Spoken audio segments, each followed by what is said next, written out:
Good evening everyone. आज हम फिर से आपके लिए लेके आए हैं एक और लेक्चर जो सीरीज़ हमारी चल रही है सीबीआई एपीपी माइनर लॉज की, जिसमें हम एमसीक्यूज़ प्रैक्टिस कर रहे हैं। मैं आज इन्वायरमेंटल लॉ के एमसीक्यूज़ आपके साथ लेके आई हूँ। आई होप कि ये सीरीज़ आपके लिए यूज़फुल हो रही होगी और आपकी प्रिपरेशन में हेल्प कर रही होगी। अगर आपको और भी ऐसी वीडियोस देखनी है और आपको चाहिए कि मैं सारे पीवाईक्यूज़ कराऊँ, चाहे वो मेजर लॉस के हों या माइनर लॉस के हों, तो आपको कमेंट डाउन करना पड़ेगा उस चीज़ के लिए। हमारी सीरीज़ ऑलमोस्ट ख़त्म होने पे है। ये हमारा शायद सेकंड लास्ट लेक्चर है। आई होप कि आपको ये सब यूज़फुल हो और आप हमारे अभी तक जो सीबीआई एपीपी माइनर लॉस का बैच चल रहा है उसको ज्वाइन कर चुके होंगे और आपकी तैयारी बहुत अच्छे से चल रही होगी। Let's start with our questions.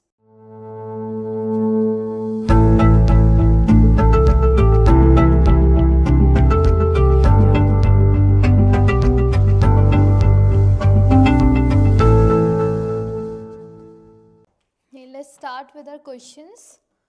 First, environment under Environment Protection Act 1986 include, क्या क्या include करता है? Environment under the Environment Protection Act में क्या क्या include करता है? तो पहला ऑप्शन है water, second air, third land या all of the above। तो हमें बताना है कि इन्वायरमेंट के अंदर क्या क्या इंक्लूड होता है पर्टिकुलर एक्ट में। तो इसका ऑप्शन होगा D, all of the above. Let's move further. Question number 2, environment protection act was enacted in response to. तो बेसिकली इन्वायरमेंट प्रोटेक्शन एक्ट जो था वो किसके रिस्पॉन्स में इनैक्ट किया गया था, बनाया गया था? तो आप सबको बहुत अच्छे से पता है कि भोपाल गैस ट्रेजिडी हुई थी। It's a very sad act which was happen in a history of India. उसके ही रिस्पॉन्स में बेसिकली एक्ट बनाया गया था। Bhopal gas tragedy was will be the right answer. Let's move further. Section 3 of EPA empowers the central government to create new state, control police powers, take measures to protect and improve the environment, regulate electricity supply। तो section 3 जो है environment protection act का, वो क्या करता है, क्या empower करता है सेंट्रल गवर्नमेंट को क्या करने के लिए? कि वो कोई न्यू स्टेट बनाए या किसी पुलिस को एम्पावर करे, या फिर वो मेजर ले सकती है जिससे हमारे एनवायरमेंट को हम प्रोटेक्ट कर पाएँ, या फिर रेगुलेट करें इलेक्ट्रिसिटी सप्लाई को। तो what will be the right answer? The right answer will be take measures to protect and improve the environment. Let's move further. Question number 4. Hazardous substance under EPA means a substance. Basically hazardous substance जो है Environment Protection Act के अंदर उसका क्या मतलब है? ठीक है, तो only radioactive, not harmful to humans, likely to cause harm due to chemically physical properties, only industrial waste. The right answer will be hazardous substance are those substance which are likely to cause harm due to chemical physical properties. Okay, let's move further. The Air Prevention and Control of Pollution Act was enacted in which year Air Prevention and Pollution Control Act enact किया हुआ था? किस year में ये enact हुआ था? 1972, 1981, 1986 या 1991? तो what will be the right answer? 1981. Let's move further. The Water Act was enacted in which year? Water Act जो था वो कौन से ईयर में इनैक्ट हुआ था? तो 1974 में हुआ था, 1981 में, 1993 या 1986? What will be the right answer? 1974. Let's move further. CPCB was established under which act? ठीक है, EPA एनवायरमेंट प्रोटेक्शन एक्ट के अंदर, एयर एक्ट के अंदर, वाटर एक्ट के अंदर, फॉरेस्ट एक्ट के अंदर 1980 में। तो किसके अंदर इस्टेब्लिश हुआ? वाटर एक्ट के अंदर। Let's move further. Under water act के अंदर पॉल्यूशन इंक्लूड्स, पॉल्यूशन क्या क्या इंक्लूड करता है? Pollution include heating of water, altering physical और chemical properties, discharge of sewage या ऑल ऑफ द अबव। तो वाटर एक्ट में जो पॉल्यूशन का मतलब है वो क्या इंक्लूड करता है, हमें ये बताना है। तो it include all of the above. Heating of water भी आता है, ऑल्टरिंग फिजिकल और केमिकल प्रॉपर्टीज वो भी आता है, डिस्चार्ज ऑफ सीवेज वो भी आता है। ठीक है, air pollutant under the air act include air pollutant जो है एयर एक्ट के अंदर क्या इंक्लूड करता है, सिर्फ गैसेस को, सॉलिड्स को या लिक्विड्स को या फिर किसी भी सब्सटेंस को जो कि हार्मफुल कंसंट्रेशन का बना हुआ है। तो it include D, any substance which is made up of harmful concentration. Let's move further. Question number 10. Noise pollution was held to be a form of air pollution. Noise pollution जो था उसको it was held to be air pollution also, मतलब noise pollution को air pollution की category में करा गया। लेकिन ये किस केस में हुआ है, वेल्लो सिटीजन केस में, कमलनाथ केस में, इन री नॉइज पोल्यूशन केस में या ओलियम गैस केस में। तो right answer will be in रे नॉइज पोल्यूशन 2005 के में हुआ था। ठीक है, अंडर ईपीए सेक्शन 7 प्रोहिबिट, मतलब इन्वायरमेंट प्रोटेक्शन एक्ट का सेक्शन जो 7 है वो क्या प्रोहिबिट करता है, use of pesticides, tree cutting, sale of diesel vehicle, emission और discharge of pollutant in excess of prescribe standard. What will be the right answer, ये बताना है हमें। तो D. Let's move further. The polluter pays principle was recognized in India in, polluter pay principle जो था वो कौन से केस में रिकॉग्नाइज किया गया था इंडिया में, ये बताना है। सुभाष कुमार केस में, MC Mehta versus union of India वाले केस में, या Indian council for environment legal action versus union of India में, या Kamalnath case. The right answer will be Indian council for enrol legal action versus union of India. Let's move further. Doctrine where the state is trustee of natural resources is, वो doctrine जहाँ पर जो natural resource की जो trustee है वो कौन है, वो स्टेट है, उस डॉक्ट्रिन का नाम क्या है। तो उस डॉक्ट्रिन का नाम है पॉल्यूटर पेस, या है प्रिकॉशनरी प्रिंसिपल, या पब्लिक ट्रस्ट डॉक्ट्रिन, या neighbour principle. The right answer will be C, public trust doctrine. Let's move further.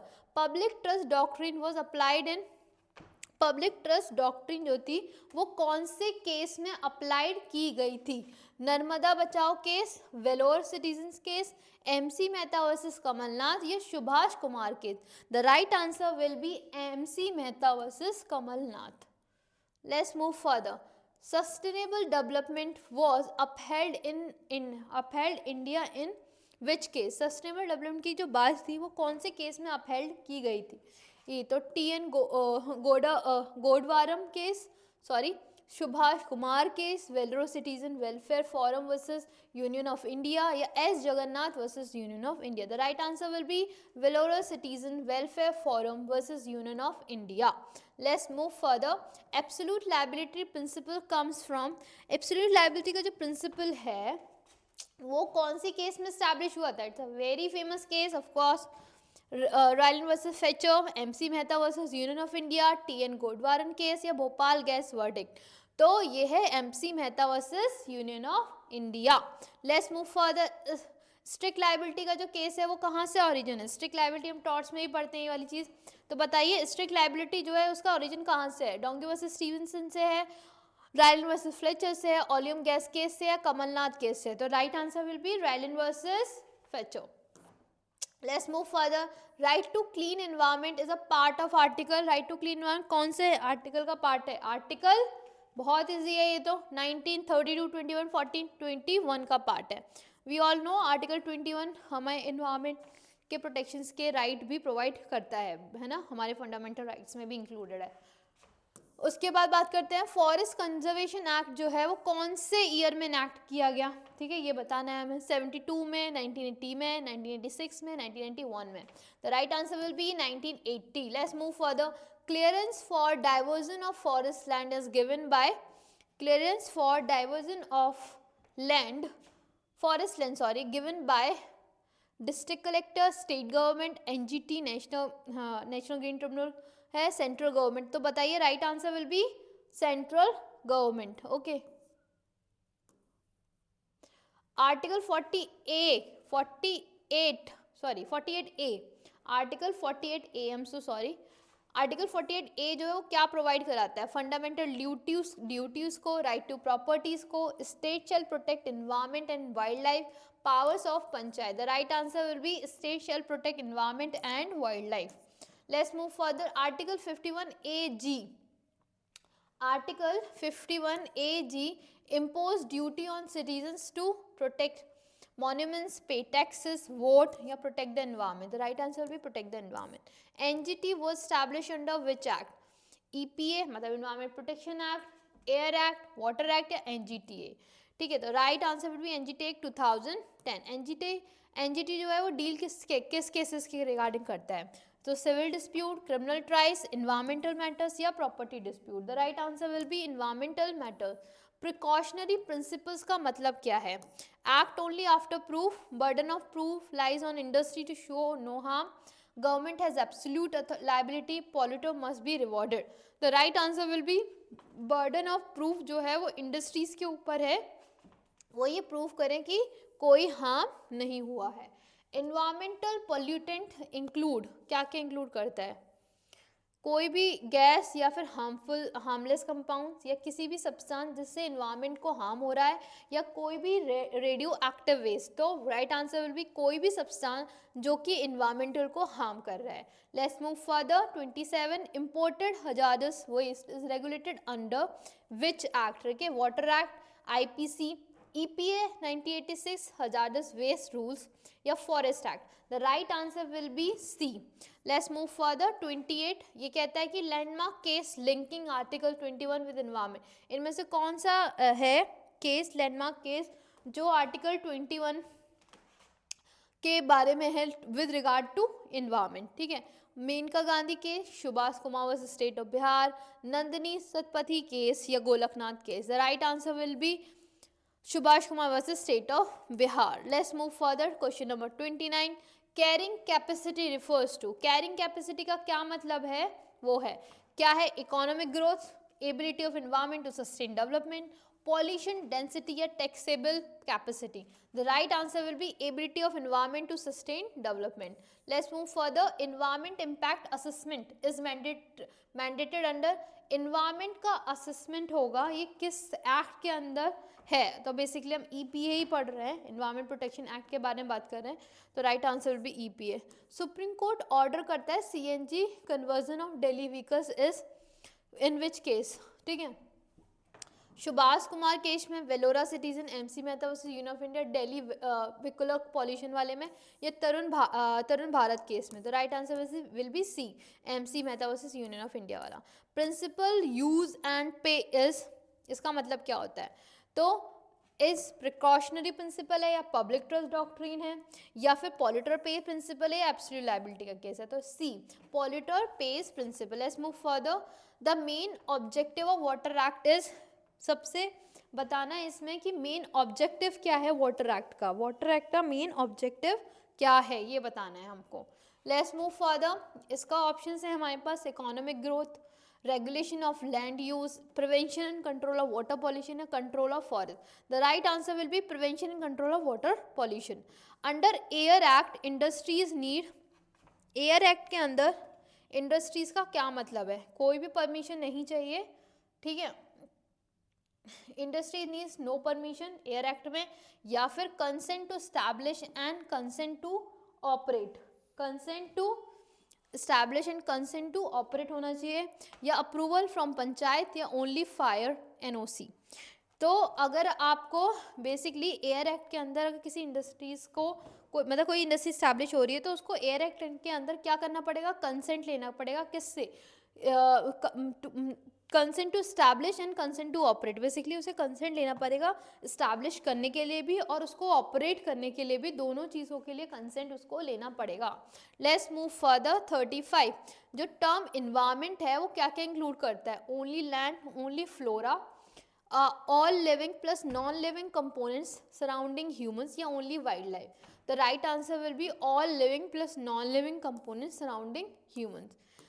E-waste is governed under which act, E-waste जो है किस एक्ट के अंदर गवर्नड है, wild life protection act, EPA 1986 E-waste rules, air act, forest act. The right answer will be EPA। Let's move further.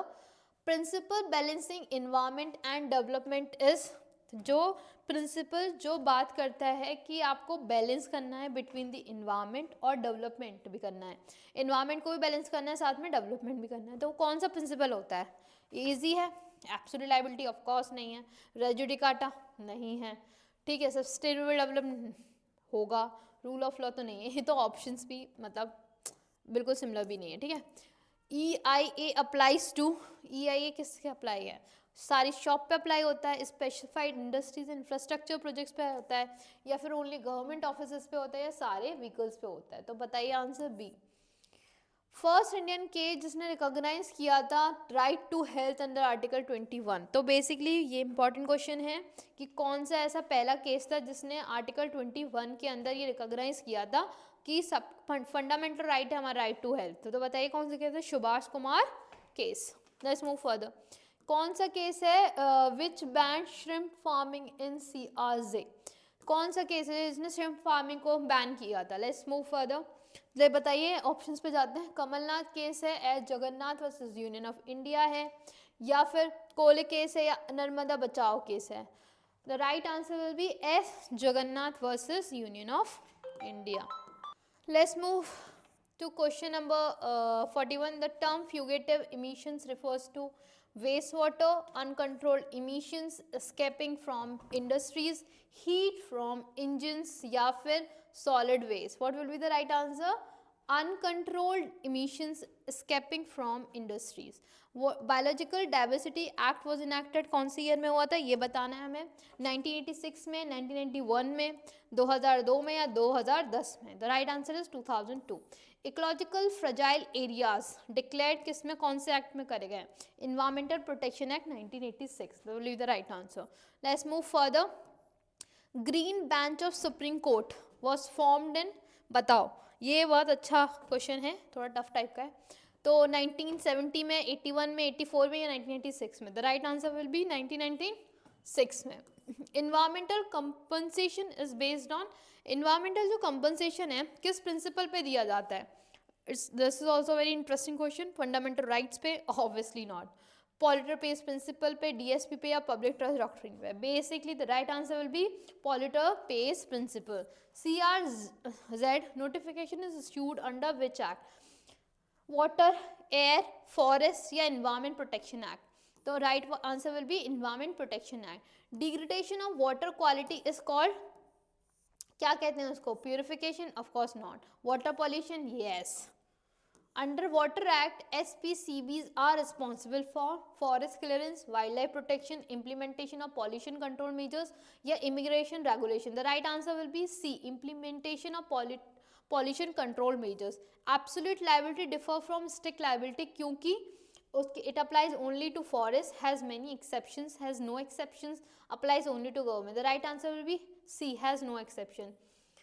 NERI stand for National Energy Institute, New Environmental Research India, National Environmental Engineering Research Institute, या National Ecological Research Institute? The right answer will be National Environmental Engineering Research Institute. Let's move further. 51.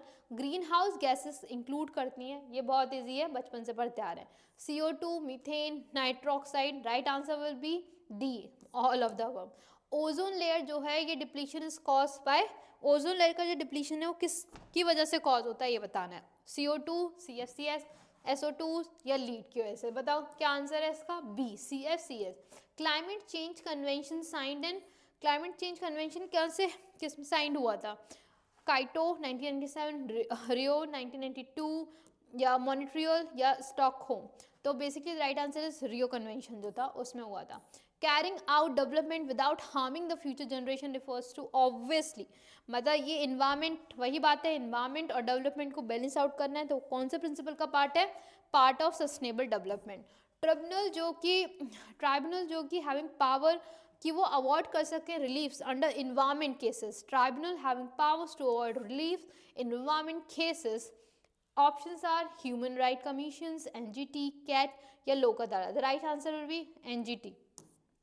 In situ conservations refer to zoos, gen banks, conserving species in natural habitat, या botanical gardens? तो basically the right answer will be C. Let's move further. E-waste क्या क्या include करते हैं? Plastic को, discarded electronic devices को, papers को, या food waste को? B will be the right answer. ठीक है। Carbon credit system is a part, carbon credit system जो है वो किस चीज़ का पार्ट है? वाइल्ड लाइफ एक्ट का पार्ट है, या APA का पार्ट है, या कीटो प्रोटोकॉल का, UN चार्टर का? The right answer will be Kyoto protocol. ये नेशनल ग्रीन ट्रिब्यूनल जो बात कर रहे हैं हम, NGT, ठीक है। वो उसका जो जुरिडिक्शन है वो किस किस मैटर्स पे होता है, आईपीसी पे, मोटर व्हीकल एक्ट पे, या schedule environment laws under NGT act या GST act. The right answer will be C, schedule environmental laws under NGT act. Green house effect result in cooling of earth, global warming, increase rainfall या reduce CO2। The right answer will be B, global warming. तो हमारे questions हमने 60 around कम करे हैं, पूरे ख़त्म हो चुके हैं हमारे ये। अभी हम जो सीरीज़ कर रहे हैं पूरी, जो CBI APP की चल रही है माइनर लॉज की, वो almost comes to an end है। I think one more act is left. तो मुझे उम्मीद है कि ये सीरीज़ आपके लिए यूज़फुल होगी और आप इस पर ज़्यादा से ज़्यादा फोकस कर सकते हैं। और अगर आप चाहते हैं कि मैं और भी क्वेश्चंस लेके आऊँ विद रिगार्ड टू दिस, क्योंकि इन्वायरमेंट के मैंने देखा PYQs में ज़्यादा क्वेश्चंस हैं ही नहीं, कुछ कुछ एक्स नहीं पूछे गए हैं उतने।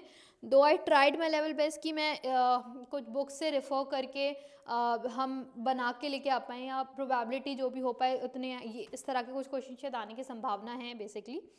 और बाकी का तो नहीं पता कि क्या आएगा क्या नहीं आएगा, बट वी ट्राइड। और अगर आप चाहते हैं कि और भी क्वेश्चंस आपको प्रैक्टिस करने हैं यूट्यूब पे ही, या फिर आप कोई और चीज़ चाहते हो जो मैं आप शुरू कर रहा हूँ यहाँ पर यूट्यूब पे for your own preparation with regard to judiciary हो या LLM हो, तो आप मुझे ज़रूर कमेंट में ज़रूर बताएं, फिर हम वो सीरीज़ ज़रूर स्टार्ट करेंगे। मैं पूरी कोशिश करूँगी कि हम जितना मैक्सिमम स्टूडेंट्स की हेल्प कर पाएँ उतना हम करेंगे। बाकी का आप इस सीरीज़ को प्यार दो अपना, और आई होप कि यूज़फुल हो। तो सबसे शेयर भी करो जो जो प्रिपरेशन कर रहा है इसकी। तो मुझे उम्मीद है कि ये सेशन आपको इन्वायरमेंटल लॉ का बेनिफिशियल लगा होगा। और बाकी का मेरे को आपको पता ही है कि हमारा एक कोर्स भी चल रहा है फॉर CBI APP। अभी बस ज़्यादा दिन नहीं रह गए हैं, almost 35 days are left for your like exam. तो ऑल द वेरी बेस्ट, अच्छे से तैयारी करो। और एक और लेक्चर आएगा अभी इसका, एक और सब्जेक्ट के बारे में जो रह गया है। तो probably I will see you soon with this video. और फिर अगर आपको और भी इसके रिगार्डिंग क्वेश्चंस करने हैं तो आपको मुझे कमेंट में ज़रूर बताने पड़ेंगे, मैं तभी लेके आऊँगी। तो अगर आपको लगता है कि ये बेनिफिशियल है और मैं अच्छे से करा पा रही हूँ, तो प्लीज़ मुझे अपने कमेंट्स में ज़रूर बताएं कि आपको और सच वीडियोस चाहिए। तो I will continue this till your preparation. मैं और MCQs लेके आऊँगी, या और प्रैक्टिस सेशन लेके आएंगे, या फिर हम कुछ और नया लेके आएंगे जिससे आपको बेनिफिट रहे। ओके, साइनिंग ऑफ, सादी सिंह।